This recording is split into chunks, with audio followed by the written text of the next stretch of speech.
Assalamualaikum warahmatullahi wabarakatuh. Sahabat subscriber dimanapun Anda berada, semoga selalu dalam keadaan sehat walafiat. Allahumma amin ya rabbal alamin. Kali ini saya sedang bersama dosen saya.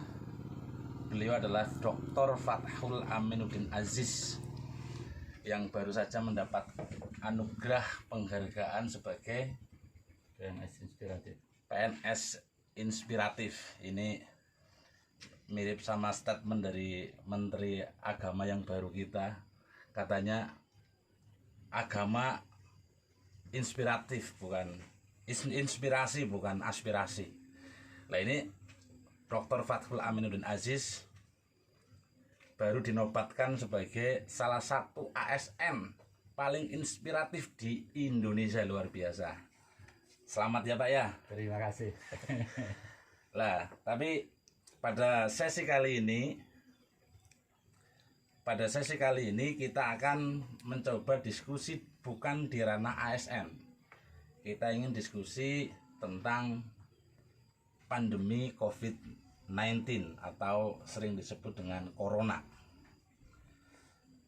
Ini berawal dari pengalaman pribadi. Sebelumnya saya pernah, ini pribadi saya, sebelumnya saya perkenalkan, nama saya Basro Sadi, saya Cilacap, dan sebelumnya pernah kerja di Family Health International atau FHI. Waktu itu tahun 2006 sampai 2008, saya 2 tahun di sana. Lah, dalam kegiatan FHI itu temanya sama tentang virus, tapi dulu virusnya virus HIV/AIDS. Gelagatnya hampir sama dengan corona. Kita cerita HIV/AIDS dulu. Dulu tahun 2004-2005 viral, meskipun tanpa video, tanpa media sosial. Viral adanya hati-hati nanti ke bioskop karena banyak jarum yang dipasang oleh orang yang sudah terpapar HIV. Hati-hati kalau duduk di tempat umum bla bla bla bla. Tapi itu viral. Hampir di semua daerah ada. Lah, setelah viralitas itu muncul, baru ada program namanya harm reduction yang dimotori oleh FHI, Family Health International. Yang di belakang dari FHI adalah WHO. Lah, saya masuk di LSM Peduli HIV/AIDS yang kemudian didanai sama WHO. Untuk 1 tahun kegiatan ini, saya cerita uangnya dulu. 1 tahun kegiatan WHO mendanai kegiatan di lembaga peduli HIV/AIDS kita itu 6.000 US dollar atau sekitar, kalau waktu itu kursnya 10.000 ya sekitar 6 miliar Per apa? Bulan? per tahun. Per tahun kita dikasih anggaran sebesar itu. Dan tugasnya ternyata untuk mencari pecandu narkoba suntik. Kalau bahasa dari LSM waktu itu penasun, pecandu narkoba suntik. Kenapa pecandu narkoba suntik menjadi sasaran utama? Karena itu dianggap kelompok yang paling rawan terpapar virus HIV. Kenapa paling terpapar? Karena penggunaannya menggunakan jarum suntik, dan ketika jarum suntik satu digunakan oleh komunitasnya, biasanya bergantian, terjadi kontak darah. Dan virus HIV penularannya melalui kontak darah. Lah, tapi singkat cerita, ternyata yang saya alami sendiri, virus itu hanya untuk membuka pintu atau membuka pasar untuk peredaran Subutex. Lah, Subutex itu boleh dicek di Google ataupun di mana, di referensi yang Anda atau subscriber tahu. Fungsi dan kandungannya persis dengan morfin. Sehingga ketika saya mendapatkan mandat untuk menjadi pekerja di FHI yang atau di LSM yang didanai oleh WHO lewat FHI tadi, saya hanya untuk mencari pecandu narkoba suntik, dan 2 tahun berjalan saya ternyata hanya membuka pasar untuk pemasaran Subutex. Lah, Subutex pada hakikatnya sama dengan morfin. Cuman Subutex itu yang beli negara, Morfin. yang jual dokter yang ditunjuk oleh kesehatan atau menteri kesehatan. Lah, kalau morfin yang jual itu mafia, yang marketingnya pengedar dan penggunanya adalah penyalahgunaan, sehingga itu dianggap melanggar hukum dan harganya lebih tinggi. Kalau morfin harganya lebih tinggi, kalau Subutex waktu itu harganya murah, satu tablet hanya Rp80.000. Lah, praktek di lapangan yang terjadi, yang mungkin ini negara tidak memahami atau tidak tahu, Subutex itu ketika pasiennya atau pecandu narkoba yang mengkonsumsi Subutex masih sedikit, dokter satu yang ditunjuk bisa melayani dan diminum secara oral sesuai dengan protokol kesehatan yang dianjurkan oleh Subutex. Tapi ketika pasiennya sudah banyak, otomatis Subutex itu diserahkan untuk sekian hari, sekian minggu, dan prakteknya sama pasien atau pecandu narkoba tadi dibawa pulang, digiles, digurah, apa namanya? Dihancurkan. Digerus ya, digerus, dihancurkan, kemudian prakteknya lagi diinjek lagi. Jadi target FHI atau WHO untuk pecandu narkoba tidak menggunakan jarum suntik bergantian gagal. Dan karena Subutex sifatnya sama dengan morfin, bikin kecanduan, juga semakin banyak yang menggunakan Subutex.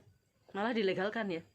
Karena itu yang beli dokter. negara, yang beli negara, yang menjual dokter, dan ini pintu masuknya untuk mengedarkan itu lewat virus namanya HIV. Lah, kemudian saya mau ngajak diskusi dengan Pak Dr. Aminuddin Aziz terkait dengan corona. Dasar dari pengalaman tadi, kemudian saya berpikir terkait dengan corona juga punya kepentingan yang sama. Bisa jadi punya kepentingan yang sama dengan HIV. Cuman istilahnya yang mungkin berbeda. Ada dua kepentingan besar dalam corona kalau analisa saya. Yang pertama bisnis. Kalau HIV tadi bisnis. Kalau corona lebih ngeri, ada kepentingan ideologis. Pertama, yang kemudian saya menyimpulkan ada kepentingan. Virus itu muncul pada saat perang dagang antara Cina dengan Amerika. Logika perang akan menggunakan segala cara untuk memenangkan. Itu logika perang. Lah, ketika COVID-19 muncul, pertama kali muncul di Wuhan, salah satu kota di Tiongkok atau Cina. Dan Cina ini perlu kita ingat dan subscriber ingat bahwa salah satu negara komunis terbesar dunia hari ini adalah Cina. Lah, kenapa kemudian virus itu muncul di Wuhan? Oh, ternyata untuk membahas corona tidak sebatas itu. Kita harus memahami hal-hal dari mulai timbulnya virus sampai siapa yang kemudian menekan kepada semua negara supaya memberlakukan, supaya ikut membuka kasus corona di setiap negara. Ternyata ada peran WHO. Lah, ini ada benang merah antara HIV AIDS dengan corona. Sebelum cerita corona lebih jauh, saya ingin cerita WHO dulu, yang lebih dekat dengan HIV. Untuk hari ini, pimpinan tertinggi di WHO namanya Pak Tedros. Kita ingin tahu dulu, sahabat subscriber perlu tahu juga, Pak Tedros itu siapa sih? Tedros ternyata orang Ethiopia. Latar belakangnya bukan dokter. Dan Pak Tedros itu aktivis partai politiknya. Tapi simbolnya palu arit. Simbolnya palu arit. Dan Pak Tedros adalah pimpinan WHO yang duduk atas proses pilihan. Dan pilihan itu didukung penuh oleh Cina. Jadi Tedros ini jagonya Cina untuk menguasai WHO. Lah, kemudian Cina dengan apa istilahnya, dengan menjadi sponsor utamanya Tedros adalah tanpa kepentingan atau dengan kepentingan. Ini cerita logika, saya hanya logika ketika mensponsori sesuatu pasti dia punya kepentingan. Nah, ini ada kaitannya dengan corona? Oh, menurut saya ada. Karena corona itu atau COVID-19 itu adalah virus, dan untuk melegalisasi atau kemudian menjustifikasi bahwa ini berbahaya dan tidak berbahaya bukan Cina, tapi perlu tangan WHO. Sehingga sebelum corona dilepas atau propaganda corona dilepas ke dunia, Cina dari awal sudah menyiapkan infrastrukturnya, termasuk harus menguasai WHO. Nah, ini kembali ke perang dagang. Ketika perang dagang mulai manas antara Tiongkok dengan Amerika, corona menjadi senjata utama dari Cina atau Tiongkok. Nah, sekarang mulai fokus ke corona. Corona pertama kali muncul di Wuhan. Kemudian media masih menertawakan, bahkan hampir setiap negara masih menganggap ringan masalah corona. Termasuk Indonesia. Pak Jokowi pun sempat menyampaikan di media, oh itu corona kan paling kalau orang Indonesia nggak mungkin kena, rajin minum jamu. Awalnya Pak Jokowi pun seperti itu. Tapi Cina terus meyakinkan dunia dengan cara apa? Bikin rumah sakit kapasitas 1000 bed diselesaikan dalam waktu 1 minggu. Nah, di sini mulai media melirik, oh ini serius ini Cina. Lah, itu bagian dari strategi Cina untuk bagaimana menjadi komoditas global. Lah, setelah 1000 bed disiapkan dengan lengkap fasilitasnya, untuk meyakinkan WHO, Cina bikin satu metode penyelesaian masalah corona dengan model lockdown atau pembatasan, kalau di Indonesia diistilahkan dengan pembatasan berskala besar, PSBB.